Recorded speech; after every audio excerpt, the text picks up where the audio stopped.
Prabowo melantik saya, yang saya bayangkan itu, Mama itu bang. ya mama sesulit itu, orang ini jadi presiden Jadi dalam hati itu saya bilang, orang yang sebareng dengan Anin itu yang dulu saya perjuangkan itu jadi presiden gitu. Jadi ini orang jadi presiden yang kita harapin bisa benerin Indonesia itu jadi presiden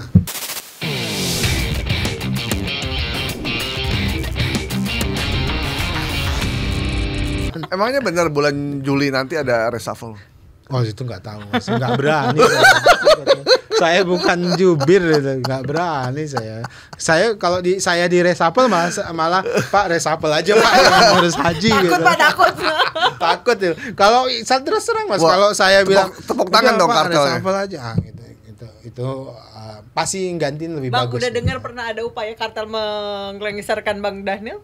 Wah, ada itu Mbak. Ketika gini, ada kekhawatiran ketika saya dan Gus Irfan memutuskan memasukkan teman-teman 7 penyidik KPK di BPHJ. Kan 7 orang penyidik KPK yang dulu berselisih dengan Pak Firly, yang kemudian terdepak ke Polri. Itu yang kemudian 7-nya ke BPHJ kan. Saya minta ke BPHJ. Ada Cak Harun yang dikenal sebagai Raja OTT, sekarang jadi Deputi Pengawasan. Kemudian ada Budi Agung dulu yang tukang OTT nanggapin apa ada di situ. Nah, itu kemudian yang jadi sempat di sana ini Daniel ini mau ngapain sih gitu. Gus Irfan ini mau ngapain? Dan kami dipertanyakan juga oleh banyak pihak terkait ngapain ngambil yang kayak gitu. Tapi ngerti haji juga enggak, gitu kan masih gitu kan. Tapi apa yang paling haji? kita butuhkan pada saat ini menurut saya integritas. Tapi jangan lupa sekarang ini yang di BPHJ, yang hal-hal teknis justru yang ahli-ahli perhajian yang punya integritas pindah ke BPHJ. Ya karena begini kan Mbak, orang kan nggak akan mau nggak bisa main nih dengan si Daniel dengan Gus Irfan. Orang tuh nggak akan mau jadi tim kita. Tapi kalau dia tahu, wah ini menarik ini, mereka mau ngelawan kartel segala, mereka akan ngerapat, mereka akan dukung full. Dan itu yang kami temukan, banyak teman-teman yang berintegritas pengen masuk segala macam. Balik lagi soal haji ya, sebelum kita kemana-mana. Teman-teman yang sempat jadi petugas haji yang di media center itu cerita, jadi banyak orang atau anak titipan istilahnya. Jadi petugas haji yang kemudian tadi Bang Daniel nyebutnya nebeng haji. Itu real Bang? Biasanya siapa, ponakannya siapa itu benar? Saya nggak berani jawab itu secara spesifik ya. Tapi yang jelas ada kejadian-kejadian begitu. Tapi untuk beberapa hal kan memang ada privilege ya. Privilege misalnya pengawas. Jadi petugas haji itu kan ada macam-macam Mbak, ada pengawas, ada monef namanya, tim monitor dan evaluasi. Nah itu kan privilege-nya pembuat kebijakan. Misalnya monef misalnya dari kampus-kampus itu ditunjuk. Kemudian ada pengawas misalnya BPK, kejaksaan, kepolisian itu ditunjuk, ditunjuk oleh masing-masing kelembagaan sampai kenyang saya ngomongin aja. Asam lambung ya Bang. Jadi yang privilege gitu ada, tapi dia disesuaikan dengan fungsinya pengawasan, monitoring dan evaluasi dan sebagainya. Oke. Bang, itu kan kemarin haji 1 syarikah. Tahun lalu. Sekarang jadi 8. Itu disesuaikan dengan fraksi katanya. Ada 8 fraksi. Sebenarnya gini, saya tahu sejarahnya ya. Mungkin niatnya sebenarnya baik, tapi kita lupa melakukan mitigasi. Niatnya itu baik supaya ada kompetisi. Ya, kenapa? Karena ada monopoli satu syarikah. Monopoli dan di mana-mana monopoli itu pasti nggak bagus. Kenapa? Karena standarnya standar layanan dia.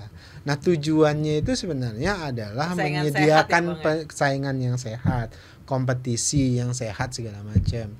Nah namun tidak diantisipasi kompetisi yang tidak sehat. Yang terjadi justru adalah kompetisi yang tidak sehat. Justru di satu sisi lempar-lemparan. Tambah lagi kita tidak memitigasi bahwasannya data kita di hulu itu bermasalah. Akhirnya sampai ke sini ya tambah masalah. Mereka ini ada kecenderungan untuk melakukan kompetisi tidak sehat. Ketika ada data yang tidak benar, ya akhirnya terjadi. Kadang-kadang kan gitu juga. Jadi Arab Saudi nggak tahu ya tahun ini. Tahun lalu tuh masih minta 3 nama kan, Pak? Abang masih minta 3 nama. Kemudian saya kan pakai lembaran lagi tuh yang untuk 3 nama. Nama saya dinusuk itu, nama saya, nama depan saya, nama belakang saya hilang, langsung nama bapak saya. Kan itu kalau misalnya lihat paspornya, namanya beda sama paspor sama dia. Bisa gitu. Banyak tuh kejadian. Ketika dinusuk, ketika kita mau lawat nih bisa berulang-ulang tuh mereka. Ini namanya ini beda di paspor sama di itu. Dispute lagi. Meskipun ada syarikah yang nakal juga kan? Pasti. Banyak tuh yang terjadi pas pemeriksaan. Ada perempuan yang make upnya terlalu tebal gitu. Kok beda gitu dengan ini. Intermezzo. Enggak, itu bercanda saya. Jangan serius. Hapus ya bagian ini. Apakah nanti tahun depan syarikah ini akan dipertahankan 8 atau ditambah, belum tahu, Bang. Evaluasi kami BP Haji itu memutuskan kemungkinan kami akan mengurangi. Paling banyak itu 2-3. Paling banyak. Jadi di angka 2 atau 3. Syarikah itu. Dan itu tentu hasil dari evaluasi. Itu berarti hak tiap negara ya mau pakai berapa syarikah? Itu keputusan. Itu mereka tender nggak sih, Bang? Tender. Mereka bidding. Kita pilih yang putuskan dari proses tender itu. Nah itu tadi janji-janji itu yang kemudian di kontrak yang harus dievaluasi juga. Bang, nanti. yang sana ini mohon maaf ya, yang sananya juga suka kalah-kalan nggak sih, Bang? Sana Arab Saudinya? Oh, itu pertanyaan yang ini. Pertanyaan sangat membagongkan itu. Bukan government-nya ya, Bang ya? Oh, kalau oknum kan pasti ada, Mbak, banyak. Nggak cuma di Arab Saudi kan lah. Kalau dalam konteks, nah ini cerita juga. Kemarin saya akhirnya ketika pulang, Mbak, pertama yang saya lakukan tuh apa? Saya ketemu jam intel kejaksaan. Saya ngobrol. Bisa nggak di konteks kejaksaan ini, nanti saya ngomong juga dengan kepolisian, itu atase kejaksaan di sana minta tolong supaya ada kerjasama yang mengikat dengan kejaksaan Saudi Arabia. Jadi selama ini kan kita sering ngomongin ada kartel, ada korupsi, ada manipulasi di haji, tapi kan penegakan hukum relatif sepi. Kenapa? Hampir masalah, hampir nggak ada. Kenapa, Mbak? Ada masalah jurisdiksi, Mbak. Kan jurisdiksi peristiwanya itu ada di sana. Lokus peristiwanya itu ada di Saudi. Aparat kita nggak bisa intervensi ke sana. Dan jangan lupa pelaku itu kan nggak mungkin satu. Pelaku itu pasti ada interaksi yang menyuap dan disuap kan. Nah itu bisa ada di oknum dari Indonesia, bisa juga dari oknum dari sana gitu. Nah penegakan hukum kan nggak bisa. Nah akhirnya itulah kemudian saya putuskan ngobrol dengan pihak kejaksaan, atase tolong dong. Nah ini kejaksaan sudah sampaikan atase di sana akan buat laporan, atase nanti akan ke kami undang ke sini untuk mempersiapkan kerjasama hukum dengan pemerintah Saudi, kejaksaan Saudi, polisi belum ada ternyata. Nah itu ketika saya tanya kejaksaan, ada nggak lakukan itu, nggak ada. Nah ini yang saya sebutkan, selama ini penyelenggara haji itu seringkali tidak membuka dirinya untuk melibatkan institusi lain lebih masif. Kenapa? Ya mau kamarnya tertutup.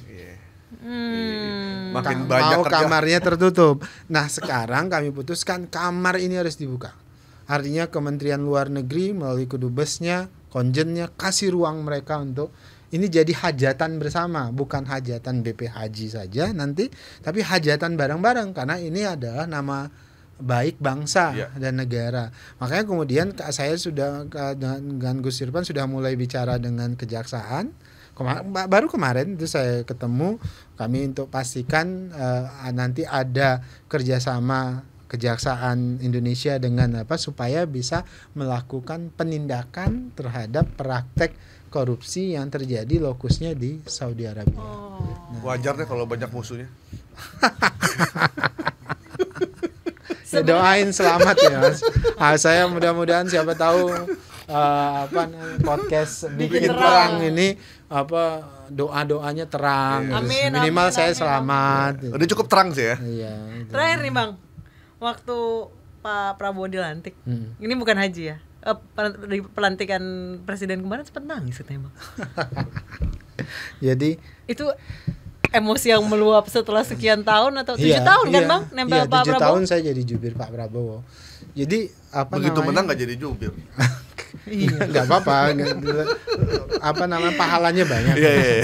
Iya. Jadi agak emosional karena kan beliau orang yang selama ini saya terlibat langsung perjuangannya. Beratnya bagaimana? Paling berat tuh 2019, Mbak. Saya agak emosional. Kenapa? 2018 saya ASN kan dulu, dosen. Wah Bang Daniel resign nih dari pekerjaan paling stabil sedunia. Orang bilang ngapain demi Prabowo resign gitu kan? Saya kayak stabil ya. Kayak jadi aja gitu. Jadi saya resign kemudian jadi koordinator jubir setelah kalah. Nah ini ada bagian apanya nih Mas? Dulu ketika kalah itu saya gini, waktu 2018 ini kan saya dikenal waktu itu ya perlawanan macam-macam, tiba-tiba jadi koordinator jubir, kemudian ada nggak tahu lah langkah politik, tiba-tiba mau dikriminalisasi lah, tiba-tiba ada kasus inilah, ada kasus inilah, dipanggil nggak berhenti, oleh kepolisian segala berhenti. Nah itu dulu saya ingat gini, ibu saya almarhumah ibu saya itu orang awam, orang kampung. Setiap saat saya di TV muncul di E-News, muncul di segala macam, dipanggil polisi, dipanggil kasus ini, dipanggil kasus ini, banyak sekali kan.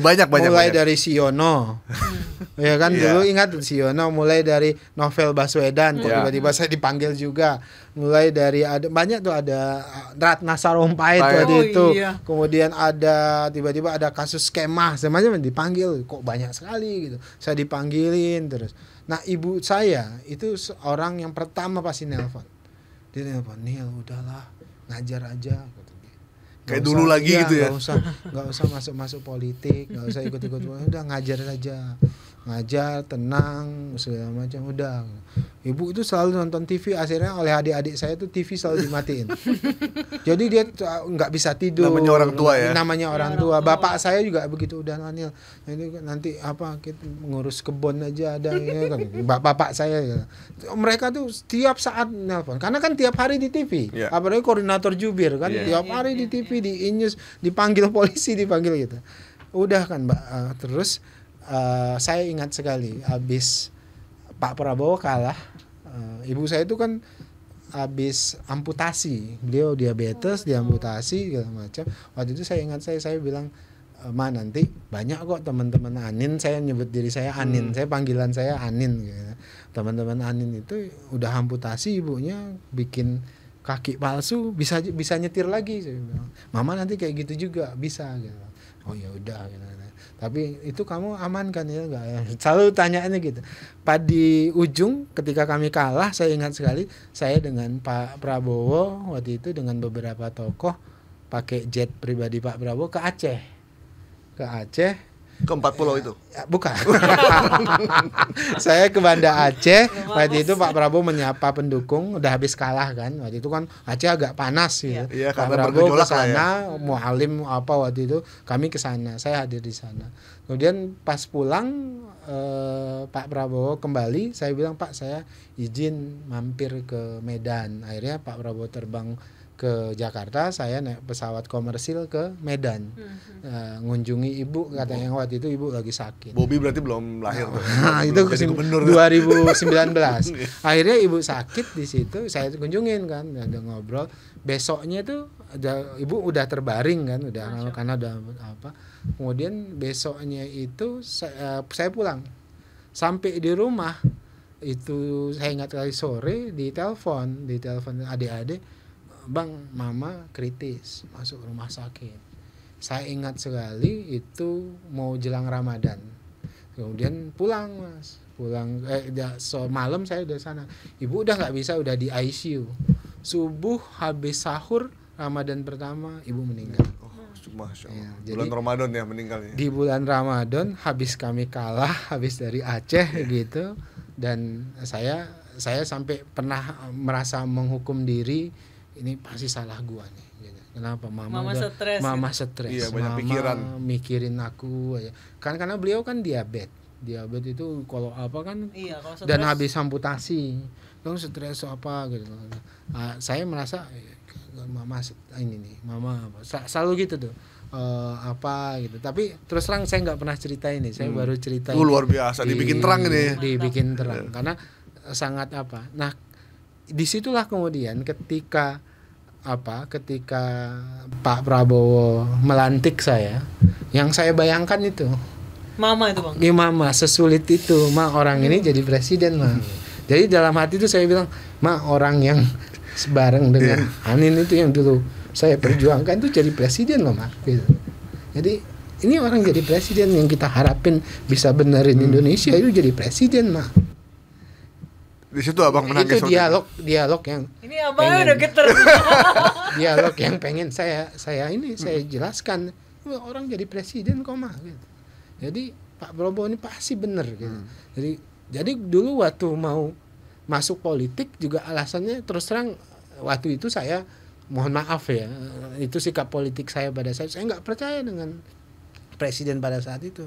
Harapannya itu Pak Prabowo dan teman-teman itu juga marah ke saya, Mas lo itu harusnya ada sebagai pressure group, ngapain lagi masuk politik gitu. Ada teman saya ingat saya yang paling marah itu ketika saya itu Haris Azhar itu. Lu ngapain masuk gitu. Gua nggak ngelihat bisa, kita udah berapa tahun ini dari gerakan mahasiswa kita teriak segala macam, nggak ada perubahan segala macam gitu. Ya minimal gue masuk bisa ngerjain yang kecil-kecil gitu. Minimal apa yang bisa gue lihat gue perbaiki itu aja gitu. Dan ya akhirnya pas Pak Prabowo di hadapan saya, orang yang 7 tahun saya ikut menjaga narasi publiknya, yang ya kita dihujat, kita mau ditangkap lah, mau itu jadi presiden gitu. Yang saya bayangkan tuh saya dialog ke mama, saya orang ini jadi presiden. Ya kejadiannya kayak itu yang terjadi. Mbak Nada yang menitikan air mata. Sedih juga kita jadinya. Aduh. Tapi mama sayangnya nggak sempat lihat ya bang. Mama enggak, ya kan 2019 Bang Daniel jadi jubir Pak Prabowo Menhan, beliau juga nggak lihat. Sama karena kan waktu itu kan belum bergabung kan, masih proses apa.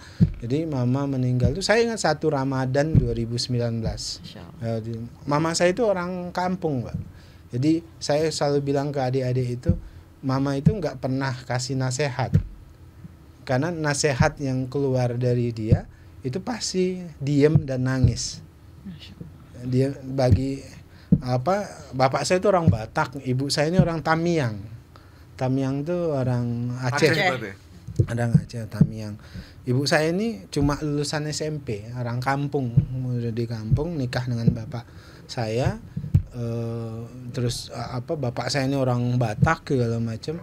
Kalau istilah dulu kalau bilang dia bertahan dalam diam, bertahan dalam dalam tangis anak-anaknya yang 5 ini ya semua. Makanya saya selalu bilang ke anak-anak saya yang sekarang, adik-adik segala macam, mau mamamu itu bilang salah, itu udah paling bener udah kau udah kuliah S3 udah S3, mamamu cuma lulus SD, kalau dia bilang udah itu yang paling benar. Itu udah yang paling benar. Udah mau kita anaknya udah gitu. Anak sekarang nggak bisa bang gituin bang. Ya, makanya saya bilang, saya kan dulu kan adik-adik itu udah mama cuma SD, udah pokoknya ada bercandaan ibu saya itu begini, kalau dia lagi marah gitu. Lagi marah, apa kau ini ngelawan, mau aja aku makan gitu. Paham maksudnya? Mau gue makan. Dia lagi makan lah. Ini ibu-ibu pasti lagi makan nih dia. Tiba-tiba anaknya. Kadang-kadang dia cuci tangan sebentar. Lanjut makan lagi. Habis itu makan lagi. Jadi mama saya itu bilang kalau lagi marah tuh dengan adik-adik saya dengan saya, kau melawan aja, mutu aja aku makan katanya. Oh, udah gitu nggak bisa ngomong-ngomong. Diam aja, kita diam aja. Wow. Oke. Gak kerasa, lama juga ya, hampir 1,5 jam, Bang. Wah. Seru banget Bang Daniel. Sebenarnya masih banyak yang pengen Iya, kita iya. konfirmasi soal Nanti apalagi. kita ngobrol lagi pas undang-undangnya udah direvisi ya. Iya. Kita kasih support untuk perubahan pelaksanaan haji di tanah air. Dan apa yang selama ini ternyata salah tapi kita ngiranya bener karena jadi kebiasaan, bisa dikoreksi supaya nenek-nenek, kakek-kakek, tukang bubur yang naik haji, tukang bubur, tukang ayam, tukang sayur, yang guru yang naik haji itu bisa mendapatkan yang full lah. Iya. Supaya nggak kalah juga sama yang bayarnya ratusan. Mas Gaim juga nih dapat dari kerajaan Saudi. Iya, lebih enak itu enggak?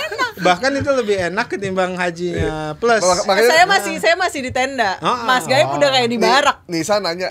Dia apa tamu raja? Iya. Belum tentu tamu Allah. Wah, kacau deh. Waduh. Makanya haji itu kan panggilan. Iya. Terpanggil gitu loh, terpanggil. saya panggilan raja ya, Mas. Nisa nanya, Mas Gaim nusuknya gimana? Nusuk. Apaan tuh? Kenal lah, Enggak. Dikawal, Mbak. Kita aja kami yang haji plus itu masih di tenda, Bang. Masih di tenda. Mas Gaim enggak, di apartemen. Semuanya lancar. Cukup. Beliau tamu raja, tamu Allah. Amin. Sukses Bang Daniel tahun depan. Mbak Anissa. Semoga apa yang selama ini kita kira benar ternyata salah bisa diperbaiki. Amin. Masyarakat Indonesia juga bisa lebih khusyuk menjalani ibadah haji ke depan. Oh iya, ini Bang Daniel pakai kain sama dasi kupu-kupu itu bukan ikut-ikut itu loh. Bukan. Ini apa simbolisasi Bapak Bangsa. Haji, Bapak Bangsa para haji-haji dulu. Hosyokro Aminoto kan gitu. Pakai jas, pakai sarung, dasi kupu-kupu. pakai dasi kupu-kupu. Itu sebenarnya simbolisasi bahwasannya kita bangsa bukan inlander loh. Kita bangsa terhormat, kita modern kan dulu salah satu simbol modern kan jas dengan dasi. Nah, tapi kita punya identitas kebangsaan, sarung dan kopi. Nah, ini itu yang mau kami hidupkan. Ini PSL, pakaian sarung lengkap. Tiap hari Kamis dan acara-acara resmi Badan Penyelenggara Haji. Jadi melantik pejabat kalau pakai begini. Iya, pakai ini. Pejabat yang dilantik harus pakai begini PSL-nya. Dan kami ingin nanti di perhajian kita itu simbol-simbol Indonesia dihidupkan. Misalnya gitu. Jamaah haji kita harus rajin-rajin pakai sarung tuh di 40 hari di sana misalnya. Iya. Harus rajin-rajin, ada simbol batik, ada simbol jangan pakai jubah gitu loh. Tapi ada. Saya lihat ada. Kalau saya selalu pakai sarung. Kalau umroh kan udah pakai kembang jamaah haji Indonesia. Itu dari Sulawesi. Tapi itu ternyata bukan cuma Indonesia. Kemarin saya jemaah haji Cina tuh kan lebih kecil-kecil lagi dari kita. Itu pada pakai kembang matahari di atas. Itu ngikutin Indonesia itu. Iya, kayaknya ngikutin Indonesia. Oke, Bang, terima kasih banyak. Terima kasih banyak Bang Daniel, mantap sekali. Semoga bikin terang dan semoga tahun depan penyelenggaraan haji lebih mantap lagi. Sukses Bang Daniel, terima kasih. Bye bye, thank you semua. Terima kasih. Thank you Bang. Terima kasih.